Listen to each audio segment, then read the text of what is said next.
Hello students, myself doctor Alok और आज हम लोग पढ़ने वाले हैं टाइप्स ऑफ आयनिक सॉलिड या टाइप्स ऑफ आयनिक क्रिस्टल को। सॉलिड स्टेट का लेक्चर नंबर 7 है और इसके पहले मैंने आयनिक सॉलिड के बारे में डिस्कस कर रखा है। तो जो लोग यहाँ से आए हैं वीडियो को शुरू करने, वो इसके पहले वीडियो लेक्चर को देख लें या इसके पहले जो 6 लेक्चर हो चुके हैं उनको देखें, तभी आगे चीज़ें समझ में आएंगी अच्छी तरीके से। तो आइए शुरू करते हैं लेक्चर को। टाइप्स ऑफ आयनिक सॉलिड में हम लोग डिफरेंट तरह के आयनिक सॉलिड को पढ़ेंगे, जैसे NaCl पढ़ेंगे, CHCl पढ़ेंगे और ZnS पढ़ेंगे। तो ये तो AB टाइप हो गया। AB2 टाइप में पढ़ेंगे, CaF2 पढ़ेंगे, FeO पढ़ेंगे, Fe2O3 पढ़ेंगे, Fe3O4 पढ़ेंगे। तो ये सारे सॉलिड्स हम लोग देखेंगे, आयनिक क्रिस्टल्स को देखेंगे। तो आइए शुरू करते हैं वीडियो को। देखिए, वीडियो को शुरू करने से पहले मैं बताना चाहूँगा कि जो मेजर टाइप ऑफ सॉलिड है, टाइप ऑफ आयनिक सॉलिड है, वो 2 तरह के होते हैं। टाइप ऑफ आयनिक सॉलिड 2 तरह के हैं। तो यहाँ पे मैं शुरू करता हूँ टाइप ऑफ आयनिक सॉलिड से कि type of ionic solid it is are of 2 types. Either it is AB type. AB type का मतलब क्या है कि यहाँ पे एक कैटायन और एक एनायन है, एक कैटायन और एक ही एनायन है। A अगर कैटायन है तो B एनायन है। और दूसरा है हमारे पास AB2 और A2B टाइप, AB2 टाइप और A2B टाइप। ठीक है, तो ये 2 तरह के आयनिक सॉलिड हैं जिनको हम लोगों को डिस्कस करना है। आइए सबसे पहले हम लोग शुरू करते हैं AB टाइप को और AB टाइप को देखते हैं। तो हमारी जो हेडिंग होगी वो क्या होगी? AB type of ionic solid. तो हेडिंग डाल लीजिए AB type of ionic solid और इसको हम लोग डिस्कस करने वाले हैं। क्या क्या important AB type of ionic solid है, उसमें जो पहला है that is the NaCl structure. NaCl structure जिसको हम लोग डिस्कस करेंगे। तो पहला यहां पे आता है NaCl स्ट्रक्चर। NaCl स्ट्रक्चर एक, इसकी जो ज्योमेट्री होती है वो ऑक्टाहेड्रल होती है। ज्योमेट्री हम लोगों ने देखा है कि ज्योमेट्री इसकी कैसी है? ऑक्टाहेड्रल है।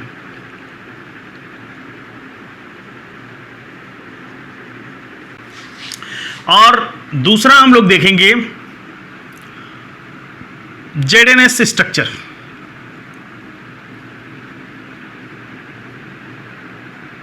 और इसकी जो ज्योमेट्री है वो टेट्राहेड्रल ज्योमेट्री है। तो यहां पे ज्योमेट्री कैसी होगी?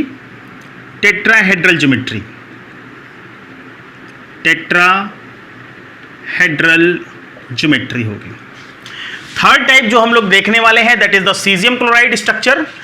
Caesium chloride structure, caesium chloride structure, और यह स्ट्रक्चर BCC टाइप होता है, body centred cubic cell type structure.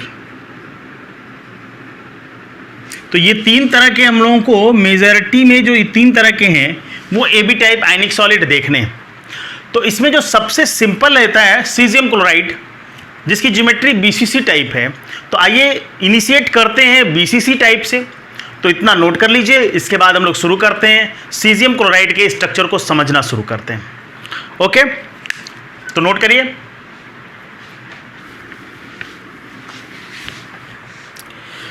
Heading डालिए caesium chloride structure, caesium chloride structure.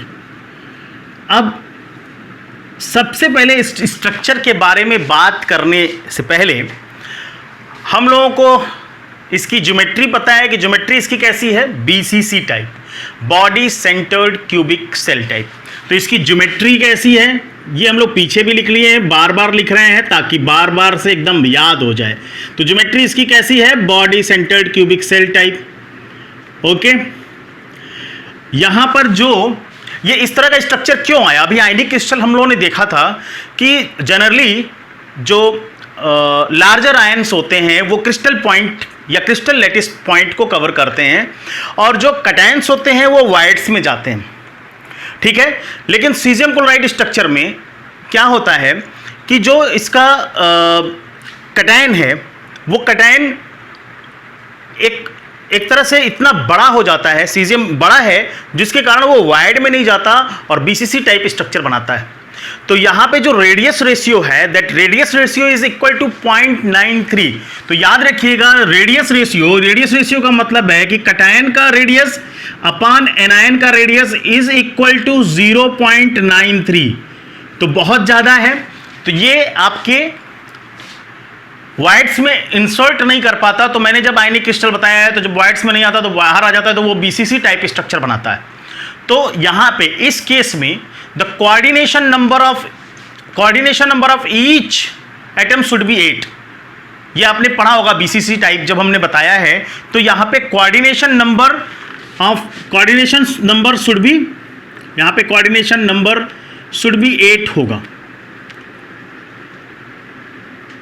Okay, इतनी बात समझ में आ गई। अब बात करते हैं क्लोराइड आयन, जो नेगेटिव आयन है, form the lattice point in the unit cell. तो यूनिट सेल में लैटिस पॉइंट को ऑप्ट करेगा, जबकि सीजियम आयन जो होगा, जो कि कैटायन है, that of the body centre. तो ये पॉइंट लिख लीजिए, Cl form the lattice point while cesium positive, okay, take place of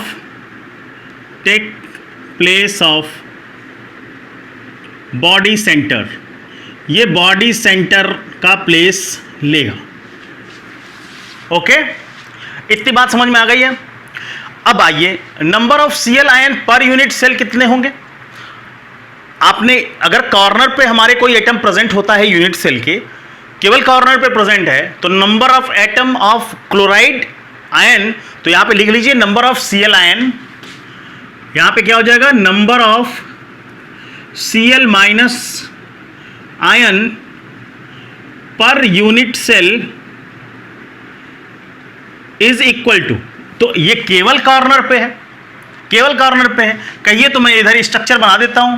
तो यहां पे मैं स्ट्रक्चर बनाता हूं, देखिए ये किस तरह का स्ट्रक्चर बनाएगा बॉडी सेंटर्ड में। तो बॉडी सेंटर्ड में हर एक कॉर्नर पे आपको क्लोराइड आयन दिख रहा है, हर एक कॉर्नर पे आपको क्लोराइड आयन दिखेगा, और इसके बीच में यहां पर बॉडी के सेंटर में आपको क्या दिखेगा, यहां बॉडी के सेंटर में आपको सीजियम आयन दिखेगा।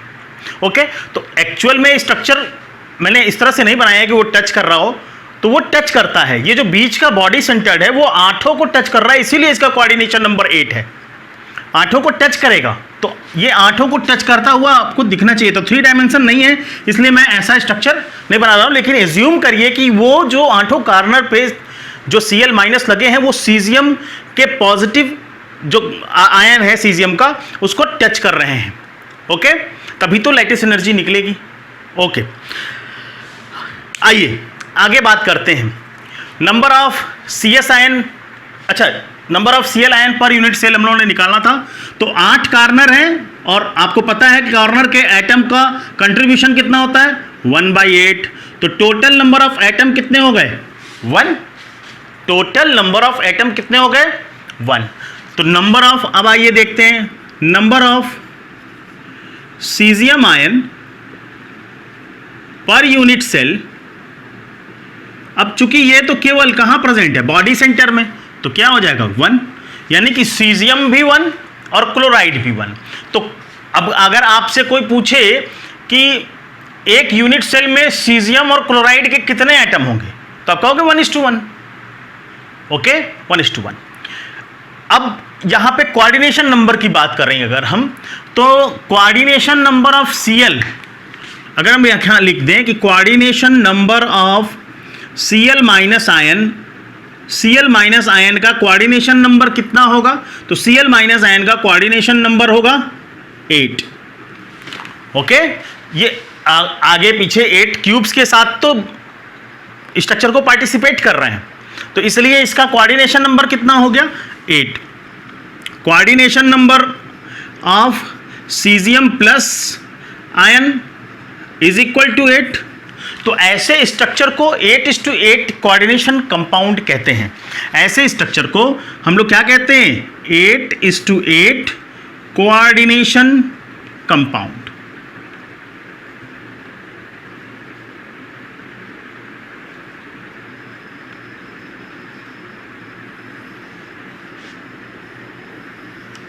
ये इंपॉर्टेंट है।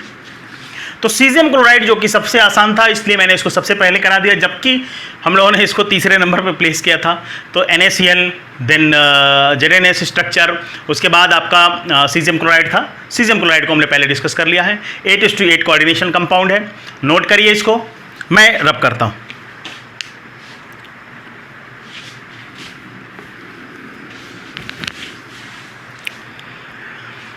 आइए दूसरे स्ट्रक्चर की तरफ बढ़ते हैं, और दूसरा स्ट्रक्चर है हमारा NaCl का स्ट्रक्चर।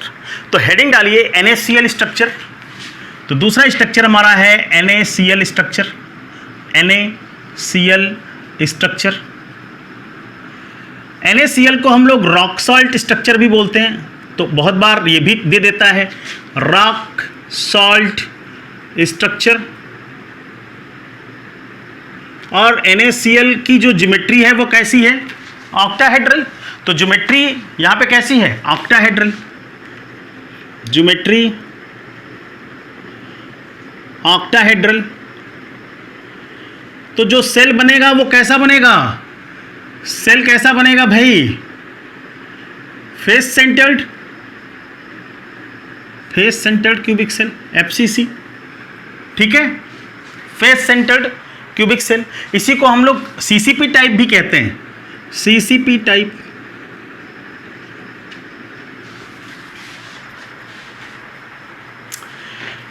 ठीक ठीक ठीक, बात समझ में आ रही है।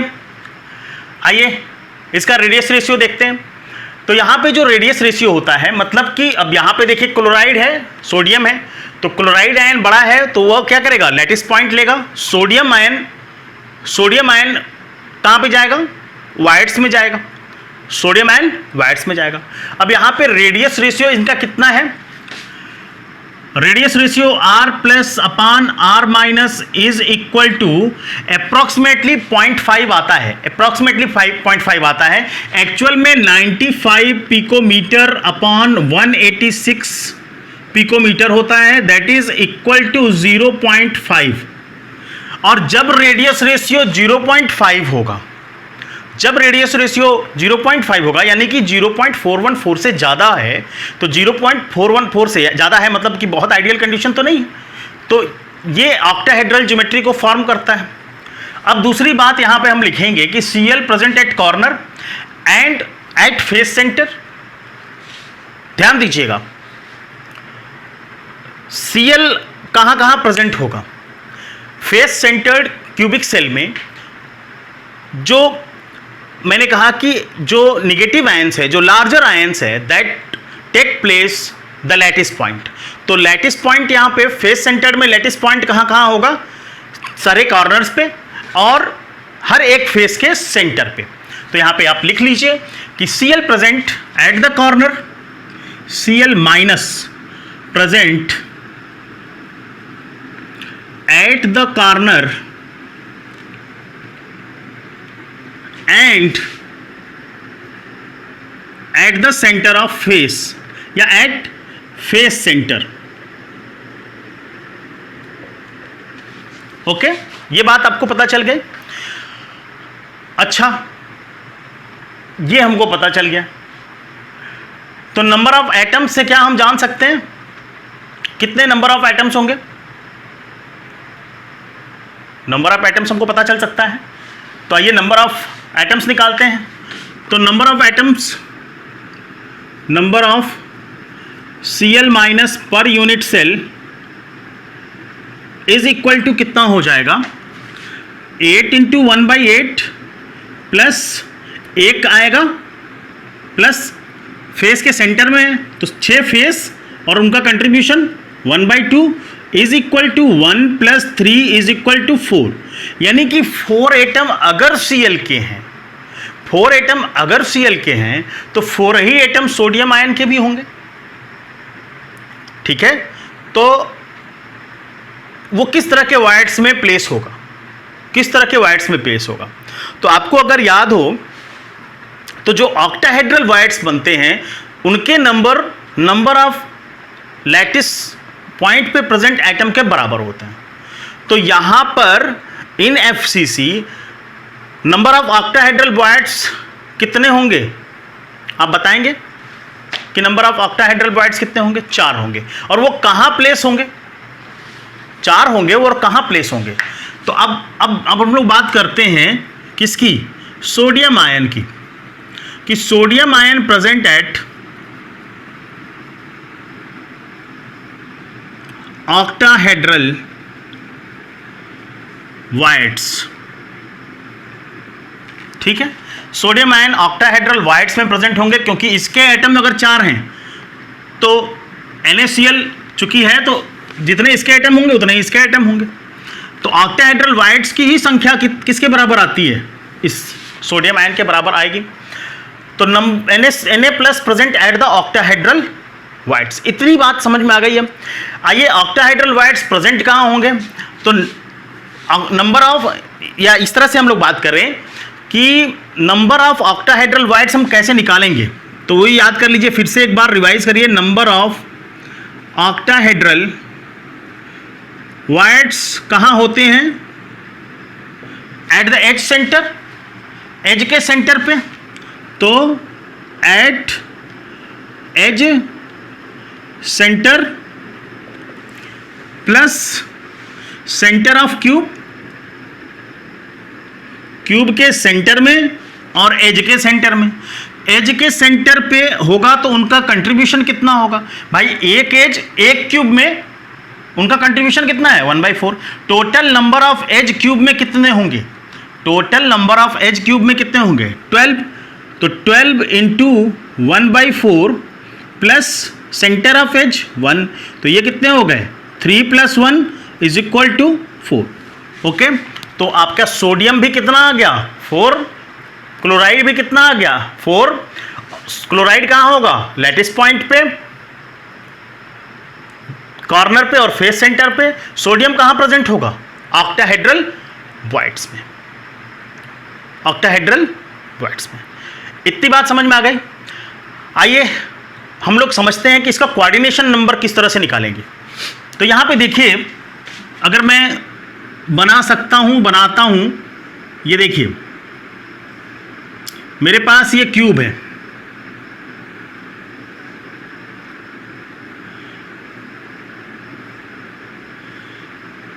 अब हम प्लेस करते हैं, किसको किसको प्लेस करना है? किसको किसको प्लेस करना है? हमें प्लेस करना है सोडियम को और क्लोराइड को। तो क्लोराइड कहाँ पे प्रेजेंट होगा? क्लोराइड कहाँ पे प्रेजेंट होगा? कॉर्नर पे एज वेल एज सेंटर पे। तो आइए सेंटर वाले को देख लेते हैं।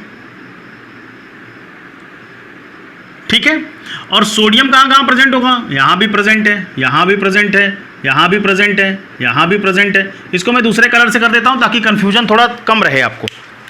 ओके, सेंटर पे प्रेजेंट है, बाकी एज वाले तो अभी बनाए नहीं है हमने, उसको शायद बनाने की जरूरत भी ना पड़े, मैं दूसरे तरीके से बता दूंगा। ओके, तो यहाँ पे देखिए, यहाँ पे, यहाँ पे, यहाँ पे, और फेस के सेंटर में, मतलब इस फेस का सेंटर यहाँ है, इस वाले फेस का सेंटर यहाँ है, ऊपर वाले का यहाँ है, नीचे वाले का यहाँ है, इसका यहाँ है, इसका यहाँ है। ठीक है, अब अगर इसको देखा जाए तो it is coordinated with this, coordinated with this, coordinated with this, मतलब इसके साथ, इसके साथ, इसके साथ, ये पीछे वाले के साथ और ये आगे वाले के साथ। तो आप देखिए कि इसका कोऑर्डिनेशन नंबर आपको मिल गया। ये कौन था? सोडियम। सोडियम का कोऑर्डिनेशन नंबर कितना है? वो 6 इन एटम के साथ टच कर रहा है। तो टचिंग स्टेज में नहीं दिखाया हूं ताकि मैं एग्जैक्टली दिखा पाऊं। तो सोडियम आयन का कितना हो गया? 6। तो नंबर ऑफ या coordination number of sodium ion कितना हो गया? 6। तो यहां पे आप लिख सकते हो coordination number of sodium ion is equal to 6। Okay, इसी तरह से जो Cl माइनस होगा, Cl माइनस का भी कोऑर्डिनेशन नंबर 6 आएगा, Cl माइनस का भी कोऑर्डिनेशन नंबर 6 आएगा, नोट कर लीजिए। तो अब उसको भी मैं बता सकता हूं, लेकिन मैंने पीछे ऑलरेडी बताया हुआ है, तो आप पीछे जाके एक बार चेक कर लीजिए। तो coordination number of chloride ion is also 6। अब कोऑर्डिनेशन कंपाउंड किस तरह से बनेगा? तो कोऑर्डिनेशन कंपाउंड हो गया 6:6 कोऑर्डिनेशन कंपाउंड। ये सब इंपॉर्टेंट पॉइंट है। आपने देखा सीजियम क्लोराइड 8:8 कोऑर्डिनेशन कंपाउंड है, जबकि सोडियम क्लोराइड 6:6 कोऑर्डिनेशन कंपाउंड है। ओके, नोट करिए, मैं रब करता हूं। दो पॉइंट हम लोगों ने समझ रखे हैं। ओके, आइए एक क्वेश्चन सॉल्व करते हैं। तीसरा जेडनेस स्ट्रक्चर हम देखेंगे, जरूर देखेंगे, लेकिन एक क्वेश्चन सॉल्व करते हैं जिससे थोड़ा सा कॉन्सेप्ट यहाँ पे क्लियर हो जाएगा। तो क्वेश्चन लिखिए, calculate the number of unit cell. Question है कैलकुलेट द नंबर ऑफ। कैसे सॉल्व करेंगे? कोशिश करिए सॉल्व करने की कि इसको कैसे आप सॉल्व करेंगे।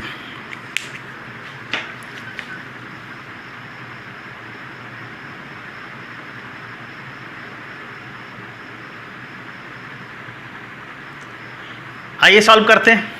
देखिए, नंबर ऑफ मोल्स, सबसे पहले तो हमको ये निकालना होगा कि इसमें कितने नंबर ऑफ मोल्स हैं। अब हम लोगों ने स्ट्रक्चर को देखा, NaCl के स्ट्रक्चर को देखा कि NaCl का 4 एटम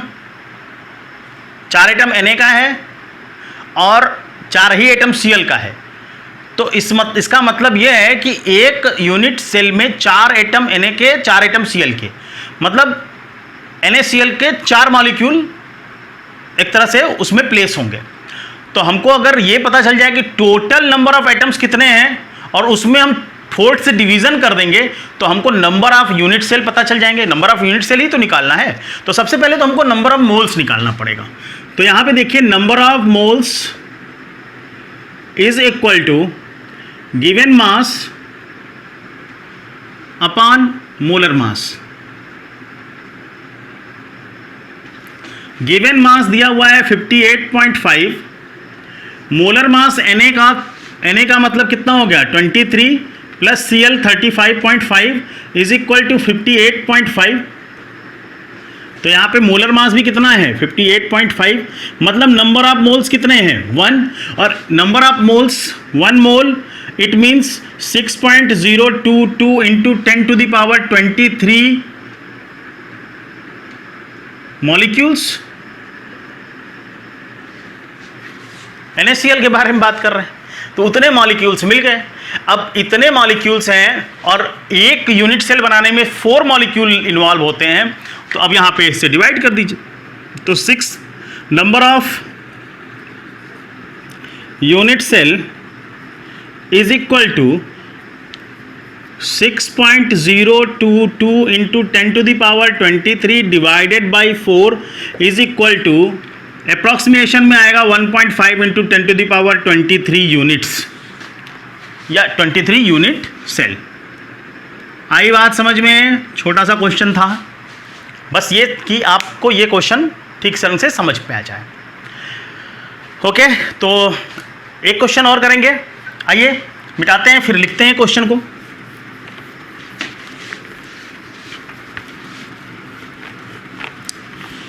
ओके, तो दूसरा क्वेश्चन क्या लेते हैं? दूसरा क्वेश्चन हमारा ये है कि find the nearest distance between. Question लिखिए, find the nearest distance. Okay, तो ये क्वेश्चन हमारा है और इस क्वेश्चन को सॉल्व करना है। Find the nearest distance between the K plus and F minus if KF adopt rock salt structure and its is length is 100 picometre. Rock salt मतलब NaCl का स्ट्रक्चर, NaCl का स्ट्रक्चर मतलब face centred cubic structure. तो आइए face centred बनाकर देखते हैं। Okay,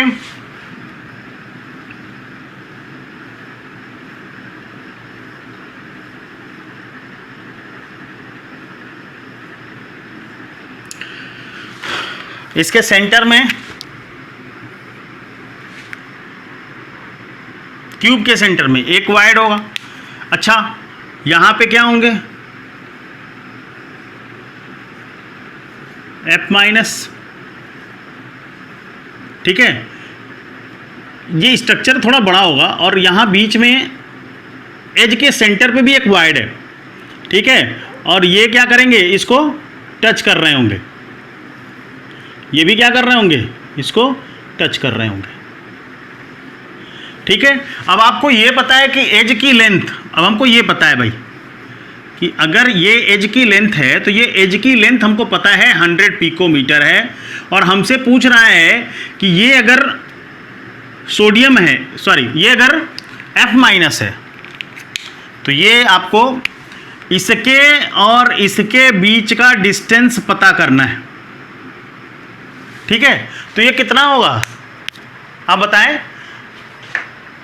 इसका रेडियस और इसका रेडियस दोनों, और इधर ही क्या होगा? इसका रेडियस और इसका रेडियस, मतलब ये इन बिटवीन होगा। तो ये नियरेस्ट डिस्टेंस होगी किसकी किसकी? F माइनस और K प्लस की। तो nearest distance is equal to edge length by 2।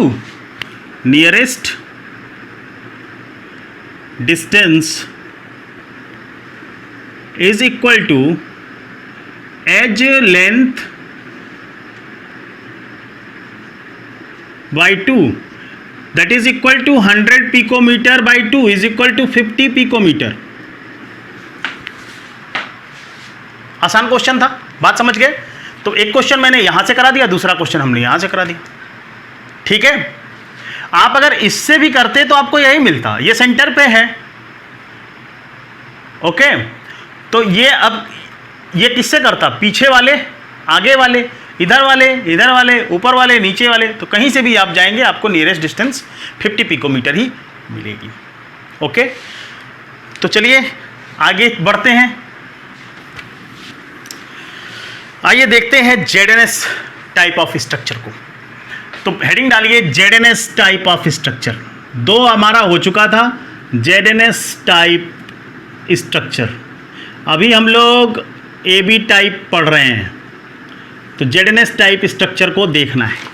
ZNS type structure geometry कैसी होगी? टेट्राहेड्रल, और यहाँ पर जो रेडियस रेशियो होता है that is radius ratio is equal to 0.4। Okay, तो आइए इस एक एक करके लिखे चलते हैं। तो ज्योमेट्री यहाँ पे कैसी होगी? ज्योमेट्री इज टेट्राहेड्रल,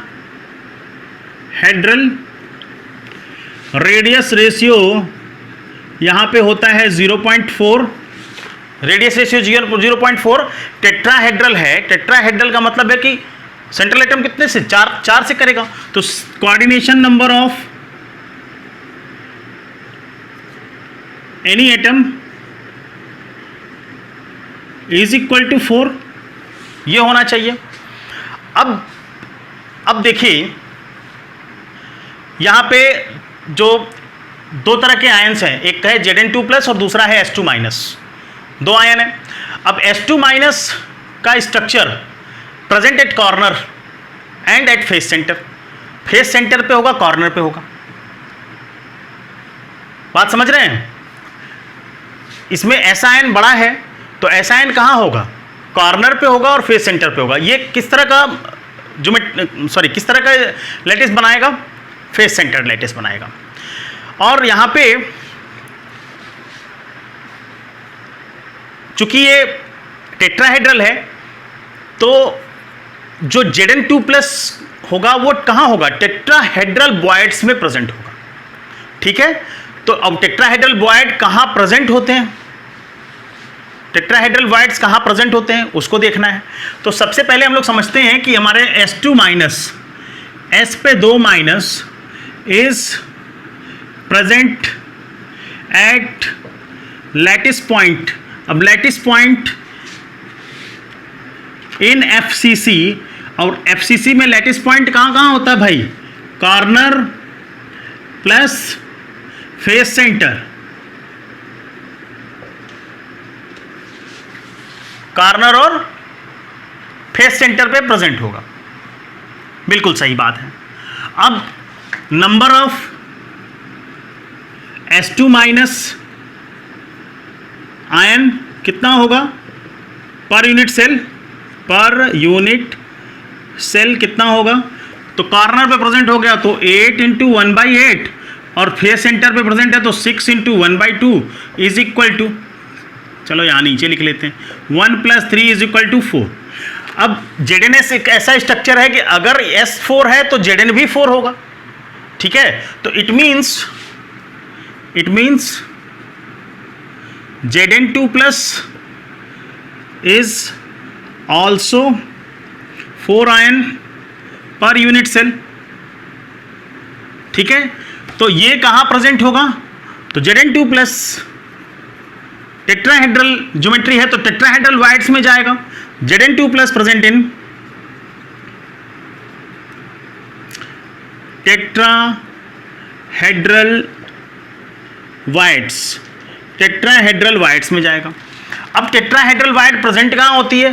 तो अगर आपको याद हो तो मैंने बताया था कि tetrahedral voids are present at the diagonal of the cube, cube के डायगोनल पे प्रेजेंट होगी। तो एक डायगोनल तो ये बन गया, दूसरा डायगोनल इसका कैसे बनेगा? यहाँ से यहाँ, तीसरा यहाँ से यहाँ, कौन सा छूट गया भाई? यहाँ से यहाँ, 4 डायगोनल बनेंगे, और हर डायगोनल से 1/4 प्लेस को छोड़कर एक टेट्राहेड्रल वाइड, 1/4 को छोड़कर, मतलब एक डायगोनल पे कितने टेट्राहेड्रल वाइड्स होते हैं? 2 वाइड्स होंगे, ठीक है? तो टोटल नंबर ऑफ डायगोनल कितने होंगे? 4। तो total number of tetrahedral voids is equal to 4 diagonal, और एच डायगोनल पे 2 टेट्राहेड्रल वाइड्स, यानी कि नंबर कितना हो गया? 8। अब 8 टेट्राहेड्रल वाइड है और हमारे पास नंबर ऑफ Zn कितना है? 4, यानी कि Zn2 plus is present on, Zn2 plus present in alternate tetrahedral wides, alternate tetrahedral wides में प्रेजेंट होगा। बात को समझिए, मतलब अगर यहाँ प्रेजेंट है तो यहाँ नहीं प्रेजेंट, ठीक है? अब इसके ऊपर अगर जाएंगे तो वहाँ हो सकता है यहाँ प्रेजेंट होगा, उसके ऊपर नहीं प्रेजेंट होगा। तो मतलब टोटल 4 ही, हर डायगोनल पे एक ही ऐसा प्लेस होगा जो कि फिल्ड होगा Zn2 प्लस से। ओके, समझे? समझ गए? तो अब बात करते हैं हम लोग कोऑर्डिनेशन नंबर की। कोऑर्डिनेशन नंबर यहां पे कितना होगा? देखिए कोऑर्डिनेशन नंबर यहां पे कितना आ रहा है। यहां पे पहली चीज की coordination number of S2 minus, S2 minus का कोऑर्डिनेशन नंबर कितना आएगा? 4। Coordination number of S2 minus कितना आएगा? देखिए स्ट्रक्चर से आपको दिख रहा होगा, 4 आएगा। और कोऑर्डिनेशन नंबर ऑफ अल्टरनेट, जो कि Zn अल्टरनेट वाइड्स में प्रेजेंट है, अल्टरनेट वाइड्स में प्रेजेंट है, तो उसका कोऑर्डिनेशन नंबर भी कितना होगा? 4 ही होगा। समझ रहे हैं भाई? एक टेट्राहेड्रल है तो टेट्राहेड्रल चूंकि वाइड्स में प्रेजेंट है तो उससे 4 ही एटम तो मिल सकते हैं, 4 ही एटम के साथ वो कोऑर्डिनेट कर सकता है, 4 ही एटम के साथ वो टच में हो। अगर आपको टेट्राहेड्रल वाइड ठीक ढंग से याद हो तो coordination number of Zn2 plus, तो यहां पे मैं लिख सकता हूं Cn of Zn2 plus is equal to 4, Cn of S2 minus is equal to 4, और इस तरह से इसको हम लोग क्या कहेंगे, 4:4 coordination number, 4:4 coordination number, coordination compound, coordination compound.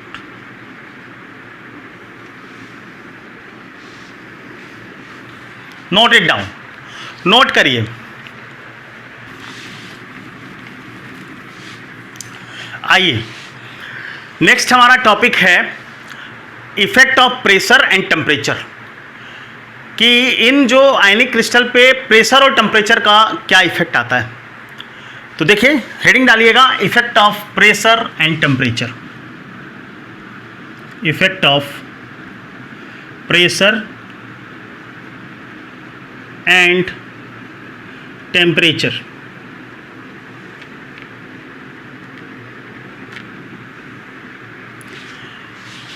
ध्यानपूर्वक बात सुनिएगा।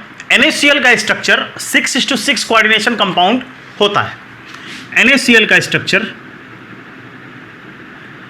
6:6 कोऑर्डिनेशन कंपाउंड होता है।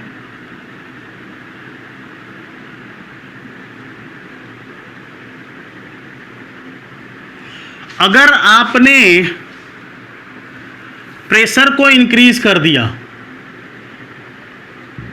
प्रेशर को इंक्रीज कर दिया, तो ये NaCl स्ट्रक्चर से, NaCl स्ट्रक्चर लिख लीजिए क्योंकि NaCl तो NaCl के फॉर्म में ही रहे, ये NaCl स्ट्रक्चर से सीजियम क्लोराइड स्ट्रक्चर को पकड़ लेता है। तो ऐसा नहीं कि सीजियम क्लोराइड में चेंज हो जाएगा, केवल स्ट्रक्चर इस तरह का हो जाएगा, मतलब कोऑर्डिनेशन कंपाउंड 8:8 का बन जाएगा। बात समझिए कि अगर आपने प्रेशर बढ़ा दिया तो वो NaCl स्ट्रक्चर को छोड़कर CaCl स्ट्रक्चर में चेंज हो जाएगा। इसका मतलब ये नहीं है कि NaCl CaCl में चेंज हो जाएगा, एलिमेंट कभी नहीं बदलेंगे। जो स्ट्रक्चर मैं दिखा रहा हूँ कि NaCl के लिए हम लोगों ने FCC देखा था, जबकि CaCl के लिए बॉडी सेंटर देखा था, तो वो FCC से बॉडी सेंटर में चेंज हो जाता है।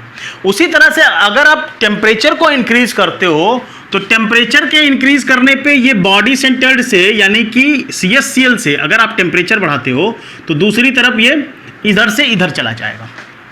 ओके, तो ये एक पॉइंट है effect of pressure and temperature का, जो काफ़ी बार पूछा गया है। तो आप इसको ध्यानपूर्वक देख लें, नोट कर लें, फिर आगे हम लोग बढ़ते हैं।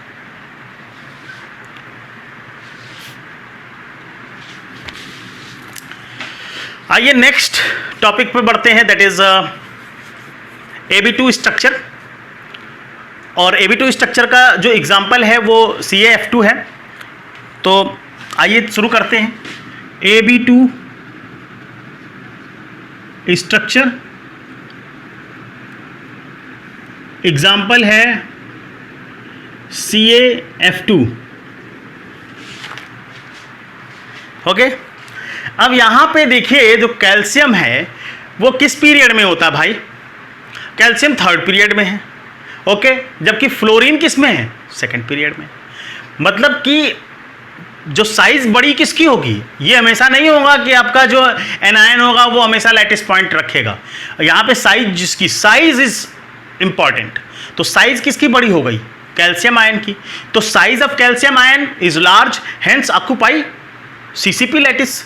तो लिख लीजिए size of calcium ion is large, hence occupy CCP lattice. CCP lattice उसी को कहते हैं भाई, FCC को। तो इसलिए वो क्या करेगा? लैटिस पॉइंट होंगे, मतलब सारे कॉर्नर्स पे और फेस के सेंटर पे आ जाएगा। तो नंबर ऑफ एटम्स यहाँ पे कितने हो जाएंगे? Number of atoms is equal to, per unit cell कितना हो जाएगा? 8 × 1/8 plus 6 × 1/2 is equal to 1 + 3 is equal to 4। मतलब कैल्शियम 4। अब जब कैल्शियम 4 हो गया तो फ्लोरीन कितना आएगा? फ्लोरीन कितना आएगा? 8।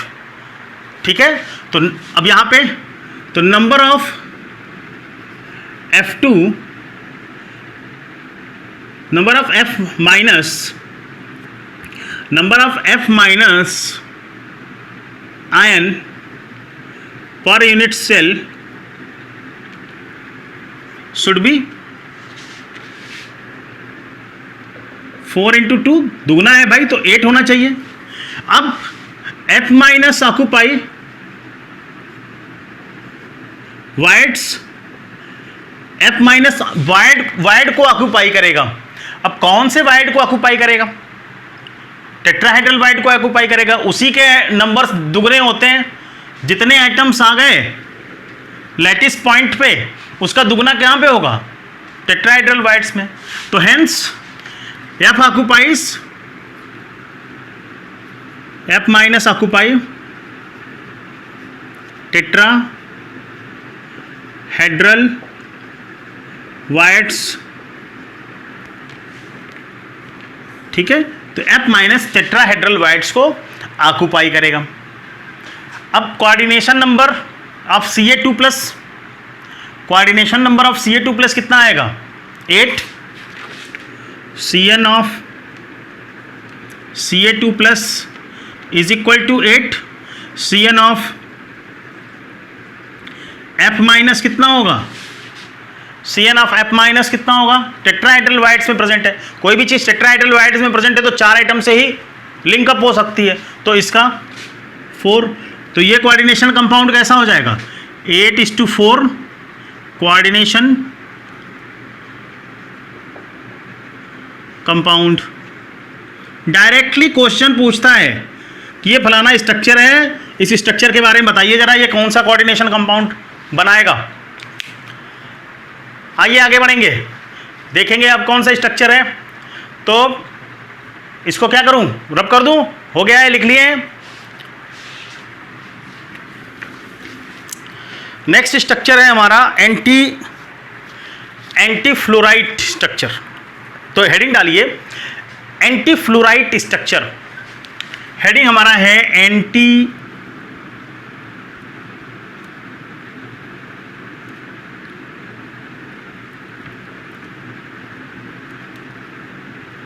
फ्लोराइड स्ट्रक्चर,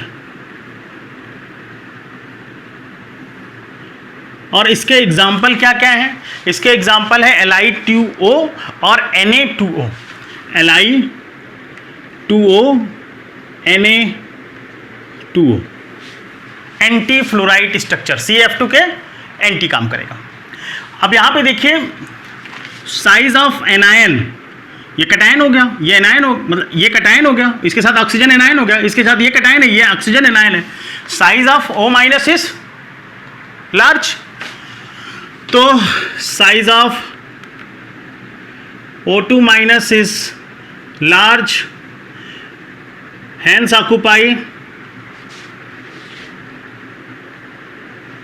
CCP लैटिस, इसलिए ये CCP लैटिस को ऑक्यूपाई करेगा, ठीक है। और जब CCP लैटिस को ऑक्यूपाई करेगा तो number of O2 minus is equal to कितना आ जाएगा? 8 into 1/8 plus 6 into 1/2 is equal to 4, और वो 4 है तो Li कितना हो जाएगा? तो number of Li is equal to 4 into 2 is equal to 8। और ये कहाँ पे आएंगे फिर? टेट्राहेड्रल वाइड सी इतने होते हैं, तो Li should be present in, Li should be present in tetrahedral wides. ये टेट्राहेड्रल वाइड्स में जाएंगे, ठीक है। और जब टेट्राहेड्रल वाइड्स में जाएंगे तो coordination number of Li is equal to 4, coordination number of O minus Li केवल Li प्लस O2 पे 2 माइनस इज इक्वल टू 8, ठीक है। तो ये कैसा हो गया? 4:8 कोऑर्डिनेशन।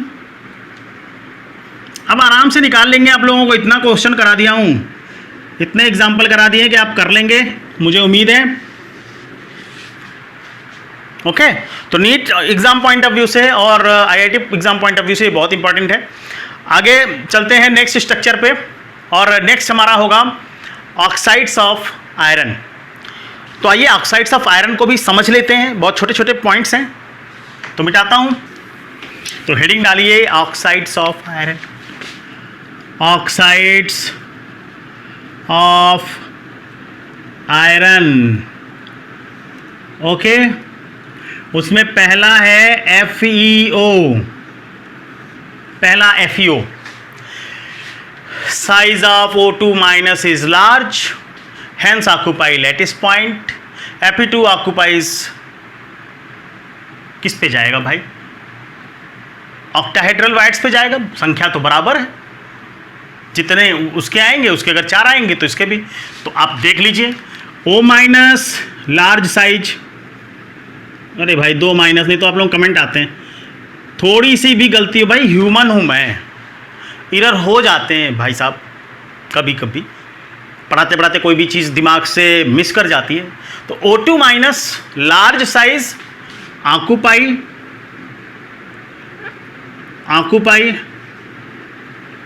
कहाँ पे ऑक्यूपाई करेगा, lattice point of CCP।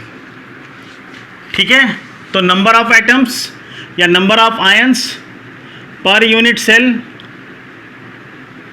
Is equal to 8 into 1/8 plus 6 into 1/2 is equal to 4।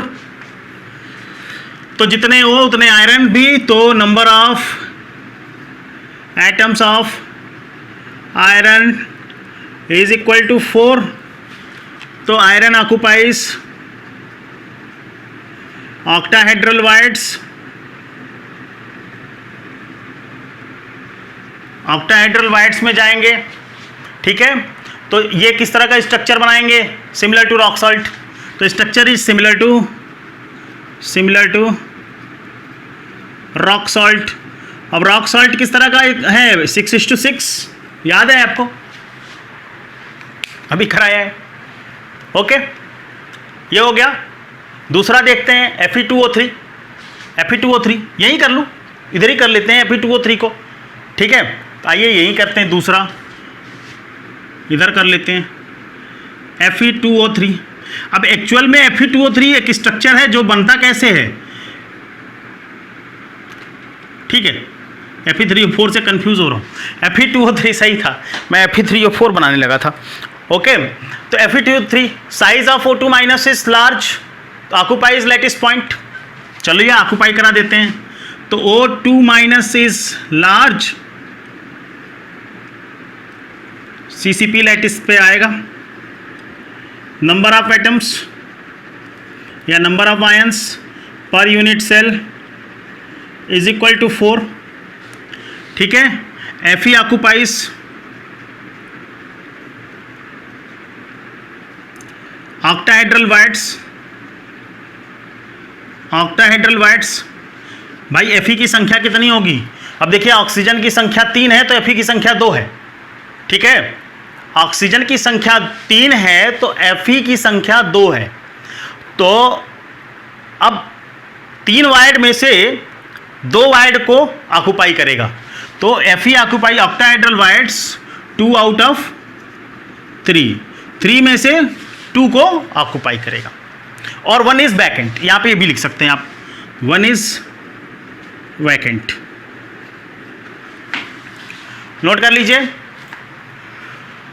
लीजिए। फिर आते हैं ऑक्साइड ऑफ आयरन Fe3O4 पे।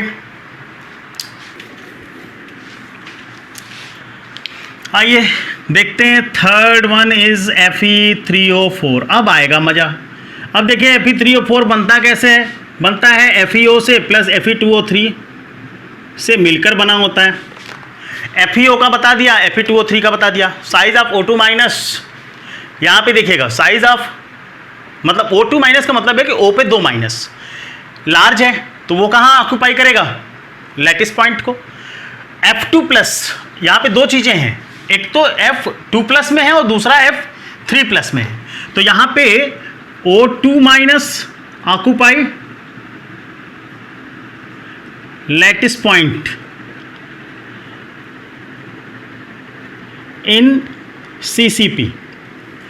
जबकि Fe2+ क्या करेगा, Fe2+ occupy the octahedral wide, ठीक है ना, ये जो डाइवैलेंट है ऑक्यूपाई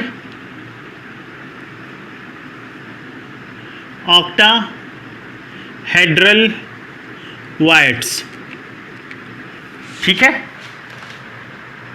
और Fe3+ क्या करेगा, Fe3+ बनेगा कैसे, यही Fe2+ ऑक्सीडाइज होकर Fe3+ बनाएंगे, Fe2+ ऑक्सीडाइज होकर Fe3+ बनाएंगे। तो इसमें लिख सकते हैं Fe3+ which is oxidised bye Fe2+, और ये जो Fe3+ होंगे वो ऑक्यूपाई करेंगे दो तरह से, 50% ऑक्यूपाई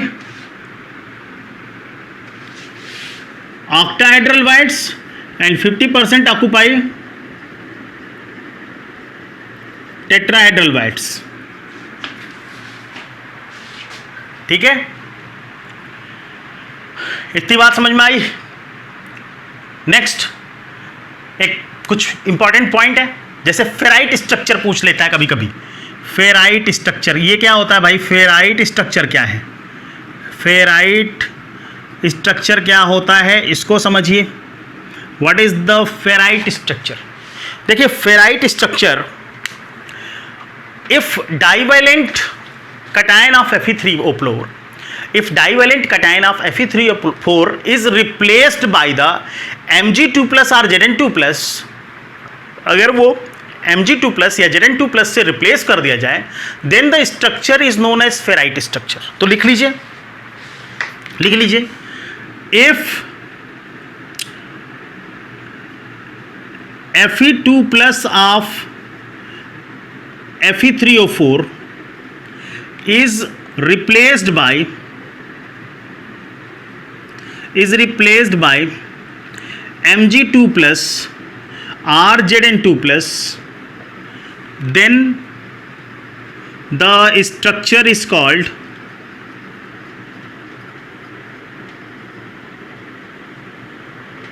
ferrite structure।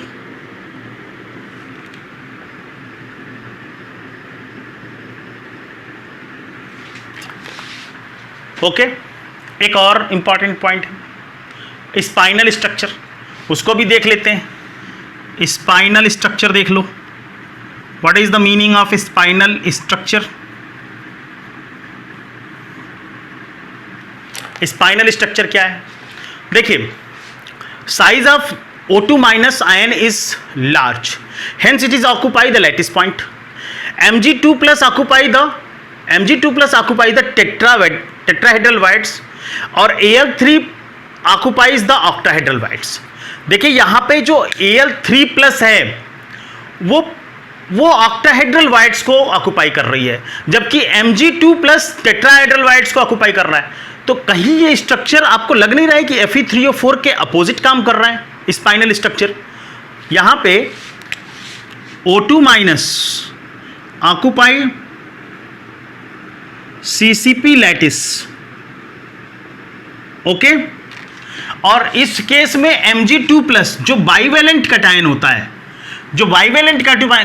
वो टेट्राहेड्रल, ऑक्टाहेड्रल की जगह टेट्राहेड्रल वाइड्स में अपनी स्पेस को सुनिश्चित करता है, ऑक्यूपाइड टेट्राहेड्रल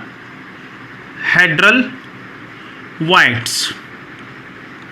और यहीं पे Al3+ ऑक्यूपाई ऑक्टाहेड्रल वाइड्स, ठीक है। यहां पे देखिए Fe2+ ऑक्टाहेड्रल वाइड्स को ऑक्यूपाई कर रहा था, जबकि Mg2+ यहां पे टेट्राहेड्रल वाइड को ऑक्यूपाई कर रहा है। Fe3+ का 50% ऑक्टाहेड्रल वाइड को जाता था, 50% टेट्राहेड्रल वाइड को जाता था, यहां ये ऑक्टाहेड्रल वाइड को। तो ये स्ट्रक्चर स्पाइनल स्ट्रक्चर कहलाती है। तो ये स्पाइनल हुई, तो Fe3O4 को हम लोग क्या कह सकते हैं, इस स्ट्रक्चर को हम लोग क्या कह सकते हैं कि this is anti spinel structure, anti spinel structure, okay. तो this is all about the type of ionic crystal. तो मैं पहले इसको मिटा दूं, आप लोग नोट कर लीजिए, पॉज कर लीजिए बटन को, ओके। मैं हट गया हूं, आप स्क्रीनशॉट ले सकते हैं।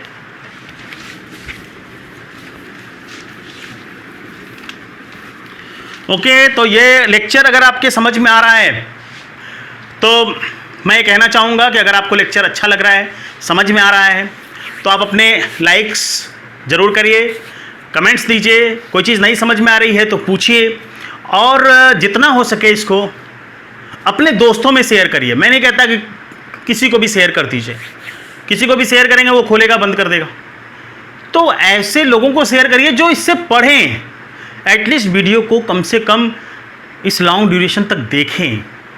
ओके, तो इन द लास्ट, धन्यवाद।